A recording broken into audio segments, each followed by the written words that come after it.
Yo soy nacida en Euskadi, en Deva, que es un pueblo de mar y montaña, precioso, muy cerca de San Sebastián.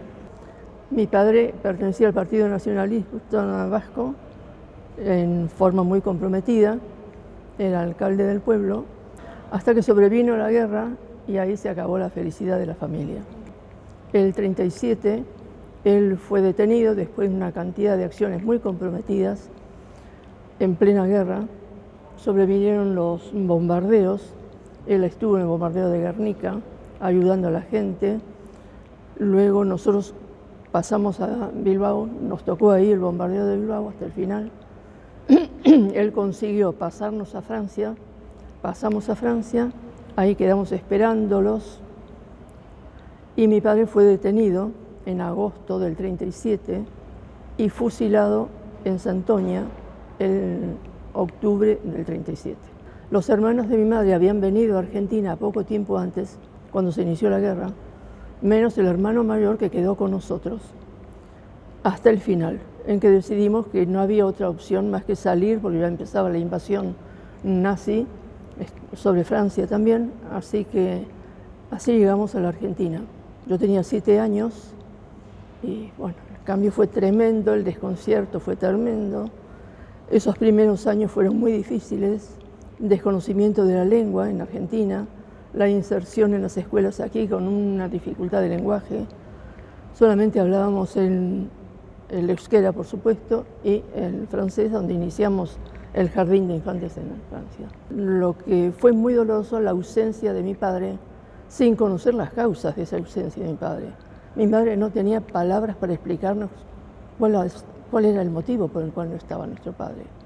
¿Cómo nos iba a explicar que un hombre tan bueno, extraordinariamente bueno, lo pudieran haber matado? Inconcebible en la cabeza de cualquier chico. Por defender la libertad en primer lugar, defender la cultura de un pueblo, fundamentalmente el concepto muy profundo de libertad, que es lo que el mayor aprendizaje realmente, la enseñanza mayor que pudo habernos dejado. Primeramente estuvimos un tiempo en Buenos Aires y después nos dejamos en Necochea, donde yo empecé a estudiar. A los 20 años, cuando conocí a mi marido que vivía aquí, y me casé y vine a vivir aquí. Varias veces fui.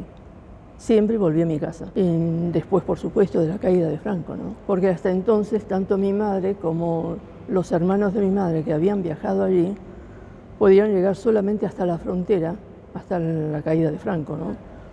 En Hendaya es donde se encontraban con los familiares y los amigos que viajaban hasta ahí. No nos permitía ingresar si no hubiéramos terminado en la cárcel, como terminó mis tíos también, el resto de la familia. De gran emoción, intensa emoción.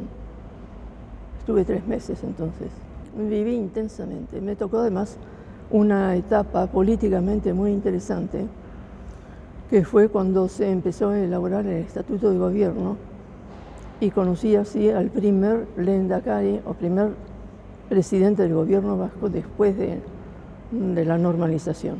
Después de 45 años de dictadura, ¿te imaginas lo que es tener un gobierno propio, elegido, apoyado por el pueblo? En ese momento te das cuenta que tienes 2 patrias. Argentina, que significa muchísimo para mí. Te imaginas que es aquí donde he crecido, me he formado, he podido volcar mucho de mis sentimientos. La docencia es un gran medio para eso. Y aquello, indudablemente, que es la prioridad más grande que pueda tener, ¿no?